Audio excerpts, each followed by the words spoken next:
ഒരു വീടിന്റെ ഹൃദയം എന്ന് പറയണത് അവിടുത്തെ അടുക്കളയാണല്ലേ. ഇന്ന് ആ ഹൃദയത്തിന് കുറച്ച് കരുതല് നൽകുന്ന ഒരു ദിവസമാണ് ട്ടോ. അതെ, ഇന്ന് ഞാനെന്റെ അടുക്കളയൊക്കെ ഒന്നൊരു ഡീപ്പ് ക്ലീനിങ് ചെയ്യുന്ന ഒരു ദിവസം കൂടിയാണേ.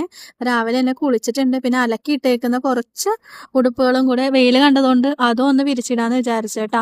അപ്പൊ അതും വിരിച്ചിടുന്നുണ്ട്. പിന്നെ നമ്മുടെ പുളി ഉണക്കാനായിട്ട് വെക്കണം.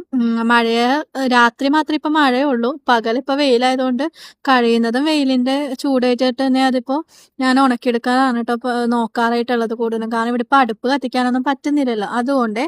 അപ്പൊ അതും ഒന്ന് വെയിലത്ത് വെക്കുന്നുണ്ട് കേട്ടോ. ഒരു ചെറിയ അടുക്കളയാണ് ട്ടോ ഞങ്ങക്കുള്ളത്. ഓടിട്ട വീടാണ്. പക്ഷെ അതിലൊന്നും വല്ല കാര്യമില്ലല്ലോ. അവിടുത്തെ സമാധാനവും സന്തോഷത്തിലല്ലേ കാര്യം ഇരിക്കുന്നെ. അപ്പൊ ഇങ്ങനെയാണ് അടുക്കളയുടെ ഇപ്പോഴത്തെ ഒരു കോലം. ഇതൊന്ന് ക്ലീൻ ചെയ്തെടുക്കണം. അതിനു മുമ്പ് നമുക്ക് ചായ കുടിച്ചിട്ട് ചെയ്യാന്ന് കരുതിയിട്ട്. അപ്പൊ രാവിലെ പുട്ടും പരിപ്പ് കറിയാണ് ഉണ്ടാക്കിയത്. ചേട്ടൻ ജോലിക്ക് പോയിട്ടുണ്ട്. അച്ഛനും അതുപോലെ പോയി. പിന്നെ അവർ രണ്ടുപേരും പോയി കഴിഞ്ഞാൽ പിന്നെ ഞാനിവിടെ ഒറ്റയ്ക്കാണേ. അപ്പൊ ചായ കുടിച്ച് കഴിഞ്ഞിട്ട് ബാക്കിയുള്ള പരിപാടികളൊക്കെ കടക്കാന്ന് കരുതിയിട്ട് ചായ കുടിക്കുവാണ് ട്ടോ. അങ്ങനെ ഇരിക്കുമ്പോഴാണ് മുറ്റത്ത് റോസില് പൂവുണ്ടായിട്ടുണ്ടേ. ഈ റോസ് ഞാൻ വാങ്ങിച്ചിട്ട് ഇപ്പൊ കൊറേ ആയിട്ടാ. ബഡ് റോസാണ് ഇത്.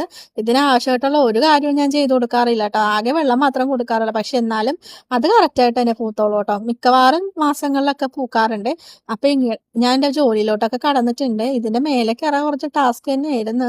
പൊക്കമില്ലാത്ത കാരണം കൊണ്ടിട്ട് അതിന്റെ സിങ്കിന്റെ മേലെ കയറി നിന്നിട്ടാണ് ഞാൻ ഈ ചെയ്യുന്നതൊക്കെ. അപ്പൊ ഒത്തിരി പൊടി ഉണ്ടായിരുന്നു. എനിക്കാണെങ്കിൽ ഡസ്റ്റ് അലർജി ഉള്ളതാണ്. പക്ഷെ എന്ത് ചെയ്യാനായിട്ട്, നമുക്ക് ക്ലീൻ ചെയ്യാതിരിക്കാൻ പറ്റത്തില്ലല്ലോ.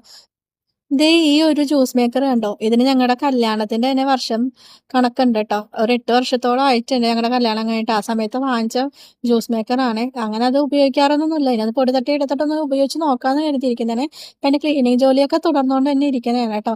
പിന്നെ ഒരു നനഞ്ഞ തുണി എടുത്തിട്ട് ഞാൻ നമ്മുടെ പൊടിയൊക്കെ ഇട്ട് വെക്കുന്ന പാത്രങ്ങളും ഒക്കെ തുടച്ച് വൃത്തിയാക്കി വെച്ചിട്ടുണ്ട്. അപ്പൊ നമ്മുടെ ഫൈനൽ ലുക്ക് എന്ന് പറയുന്നത് ഇതാണ്. ഇഷ്ടപ്പെട്ടിട്ടുണ്ടെങ്കിൽ എല്ലാരും പറയണേ.